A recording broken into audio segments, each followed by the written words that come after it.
Equatorial Guinea, the country of the marathons.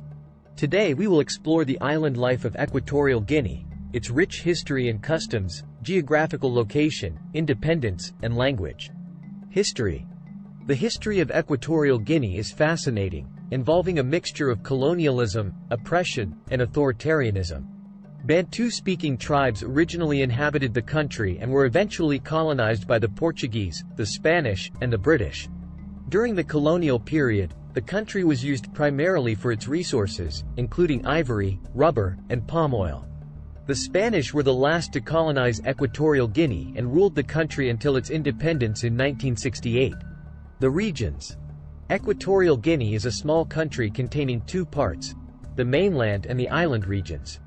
The mainland region, also known as Rio Muni, is located in West Africa bordered by Cameroon and Gabon. The island region comprises 5 volcanic and 3 coral islands in the Gulf of Guinea, such as Bioko Island, the largest and most populous island in Equatorial Guinea. The islands are the main tourist attraction, where visitors can enjoy the beautiful beaches, go fishing, and explore the rich marine life. The two regions have different cultures, languages, and historical experiences. The mainland region is inhabited by the Bantu ethnic group, who have a history of trading with neighboring areas and practicing agriculture. The island region was a Portuguese colony until the 18th century, with a mixed population of people with Afro-Portuguese ancestry. Both parts have experienced colonialism, authoritarian rule, and civil unrest, which have impacted their development and current status as a nation.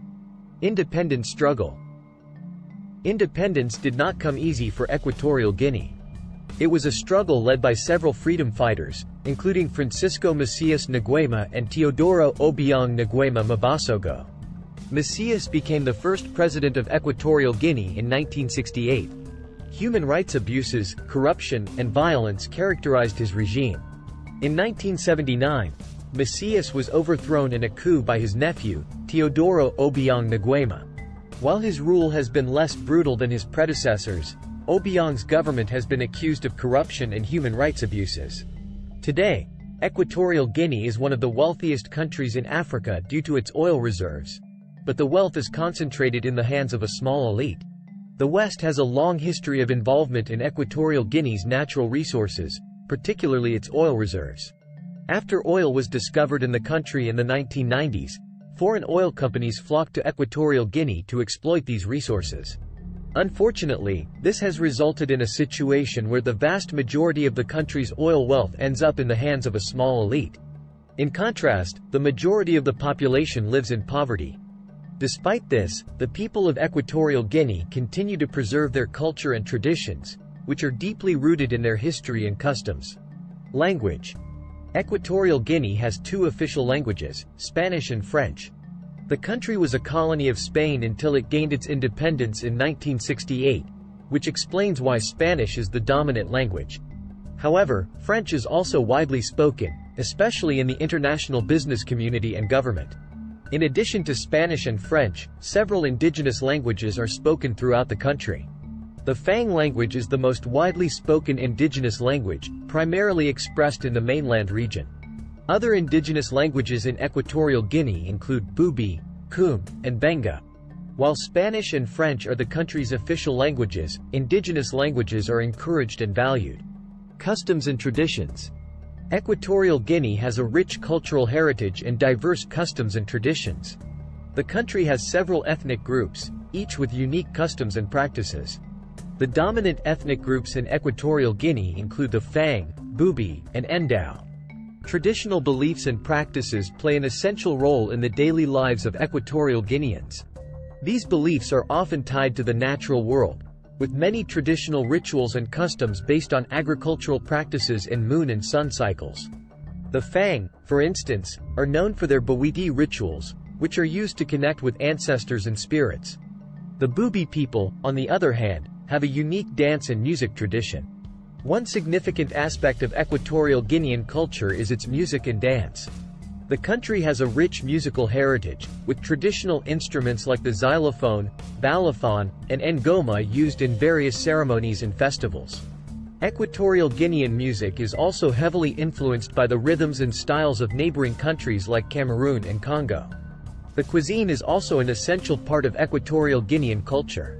The country's cuisine is heavily influenced by its Spanish colonial past, with dishes like paella and cocido, a Spanish stew, popular.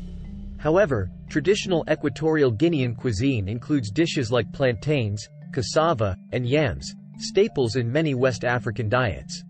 In terms of dress, Equatorial Guineans often wear colorful clothing made from traditional fabrics like kente and wax prints.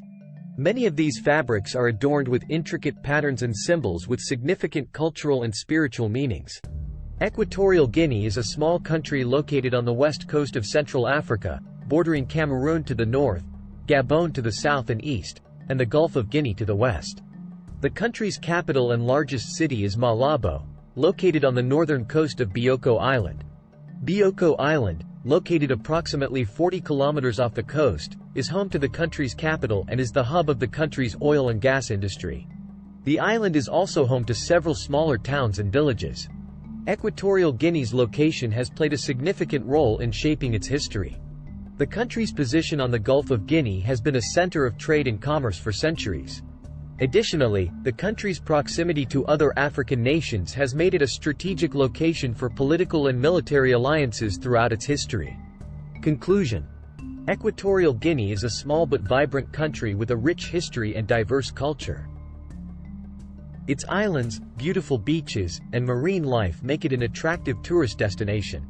Its independence struggle and unique customs and traditions make it a fascinating country to explore. And its geographical location makes it an essential player in the oil and gas industry. We hope you enjoyed this journey through Equatorial Guinea's island life, history, and customs. Thank you for watching.